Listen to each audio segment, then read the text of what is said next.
Hello everyone, সবাই কেমন আছেন? আজকে আমি কুমড়ো বড়ি ভাজছি। কুমড়ো বড়িতে আজকে আমি লাউ মাছ রান্না করব। এর জন্য কিছু মাছ নিয়ে নিয়েছি। মাছগুলো আমি সুন্দর করে এখন ভাজি করব এবং কুমড়ো বড়িতে রান্না করব। কুমড়ো বড়িতে খেতে কিন্তু অনেক টেস্ট লাগে।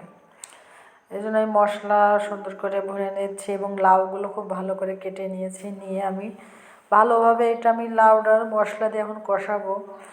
কষানো আসলে লাউ খেতে শীতকালীন অবশ্য লাউ খেতে অনেক টেস্ট লাগে। এই জন্য লাউটা খেতে বেশি ভালো লাগে, এই জন্য লাউটা বেশি খাওয়া হয়। যাই হোক, সবারই লাউ পছন্দ। আমি ঝোলের পানি দিয়ে দিলাম, দিয়ে এখন লাউগুলো আমি ভালোভাবে কষিয়ে নিয়ে এবং ঝোলের পানি দিয়ে দিয়েছি। এখন আমি লাউগুলো জাল করব এবং মাছগুলো দিয়ে দেবো। আমার বলক উঠে গেছে, এখন আমি মাছগুলো দিয়ে দিচ্ছি। সুন্দরভাবে মাছগুলো সাজিয়ে দিয়ে দিচ্ছি যাতে আমার মাছগুলো না ভাঙে।